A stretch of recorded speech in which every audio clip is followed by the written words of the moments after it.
Assalamualaikum guys, King Chess balik lagi di video kali ini. Kali ini saya pengen bahas partai catur yang sangat epic, yaitu partai antara Mikhail Tal melawan Rene Letelier Marner. Partai ini terjadi pada 12 September 1963. Oke, langsung aja kita masuk ke partainya ya. Di sini Tal sebagai putih dan Marner megang hitam. Permainan dibuka dengan pion E4 dan E5, dilanjut kuda F3 dan kuda C6. Ruy Lopez dipilih oleh Tal, yaitu gajah ke B5. Gajah langsung diusir dengan pion A6. Gerakan ini disebut Morphy Defense. Tal memundurkan gajahnya ke A4. Next pion D6 persiapan gajah ke D7. Dan pion C3 persiapan pion ke D4. Sesuai rencana, gajah ke D7 dan pion ke D4. Marner nggak makan pion dan memilih mengembangkan kuda G-nya ke E7.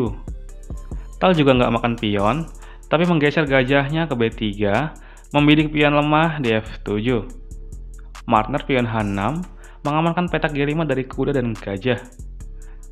Karena petak G5 udah diblokir, Tal membawa kudanya ke H4. Gerakan terbaik pion kali pion, tapi Marner mengincar kuda dengan pion G5. Dan seperti yang saya bilang di video-video sebelumnya, skakmat bisa terjadi kapan saja. Tal melihat sebuah peluang skakmat, dia membawa menterinya ke H5 dan mengorbankan kudanya. Jika pion kali kuda, tentu gajah kali pion atau menteri kali pion adalah skakmat. Sebelum makan kuda, Marner memajukan bentengnya ke H7 untuk melindungi pion.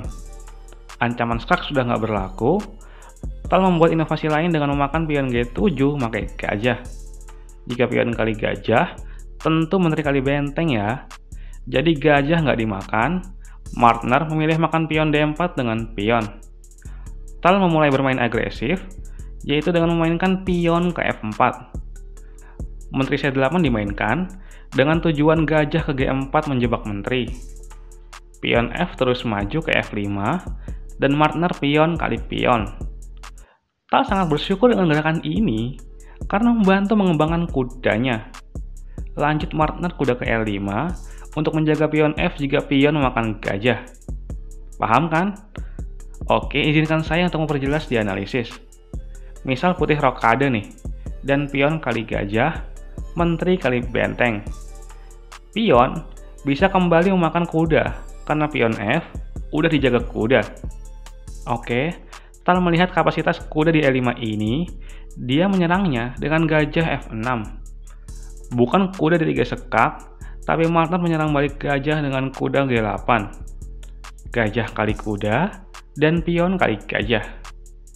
Kuda H4 yang sudah diselamatkan dari pengorbanan, kini dikorbankan lagi ke G6, yang punya tujuan memakan pion.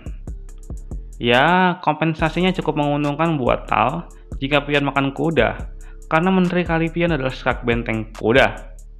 Oke, Marner nggak makan kuda, tapi gajah ke D6 untuk melindungi pion. 2 kali korban kuda ditolak, sekarang Tal korban gajahnya dengan memakan pion sekak. Ini adalah gerakan brilian guys. Setelah raja kali gajah, Tal kuda D5 ancaman kuda G ke E7 skak ster. Sebentar, sebenarnya ancaman ini bisa dijawab dengan gajah ke E8. Jika kuda E7 diskover skak, raja F8. Jika kuda kali menteri, gajah juga kali menteri. Tapi, Marner menggeser rajanya ke G7. Dan Tal baru rokade pendek di sini, sekaligus persiapan pion ke F6. Untuk mencegahnya, kuda naik ke F8, Tal kuda kali kuda, dan raja kali kuda. Kuda yang udah dikorbankan tadi ditawarkan lagi dengan memakan pion. Oke, 2 cara memakan kuda. Jika gajah kali kuda, maka menteri G6 sekak. Paksa raja ke E7, menteri kali benteng sekak. Raja D8, benteng A ke D1 sekak. Raja C5, dan menteri E7 skak gajah. Di sini raja harus pergi ya, karena jika gajah menutup, tinggal benteng kali gajah. Jika pion kali benteng, tentu benteng F ke C1 menteri akan hilang. Opsi lain jika raja kali kuda, pion F6 discover skak. Raja E6, menteri D5 skakmat ya. Raja D4, menteri D5 sekak, disusul raja ke E3 dan benteng A ke E1. Raja kali pion ada benteng F ke E1, dan berakhir skakmat juga. Jadi base move-nya adalah gajah menutup sekak dan benteng kali gajah sekak. Oke, kita kembali. Martin nggak makan kuda, tapi memainkan menteri ke E8, menyerang menteri dan kuda. Tal makan gajah dengan kuda sekak. Setelah benteng kali kuda, Tal pion E5 sekak pengorbanan pion. Jika dia makan dengan raja, benteng ke E1 menteri akan hilang ya, jadi gajah kali pion. Menteri kali pion sekak, raja F7, dan benteng A ke S1. Langkah terbaik adalah menumpuk benteng di file D, tapi Martner benteng ke D5 guys. Ini adalah gerakan blunder. Jawaban Tal adalah menteri H7 sekak, raja F6, dan benteng M4 dengan tujuan ke petak G4. Martner melihat celah, dia memainkan gajah ke D4 sekak benteng. Mungkin kalian di posisi hitam akan sangat senang ya, gajah ditukar benteng. Tapi apakah kalian tahu, setelah Tal memainkan raja ke H1, secara mengejutkan, Rene Letelier Martner menyerah. Kenapa? Biarkan saya menjawab rasa penasaran kalian di analisis. Jika dari sudut pandang hitam, emang menteri menyerang benteng guys. Tapi buat Tal, bentengnya lah yang menyerang menteri.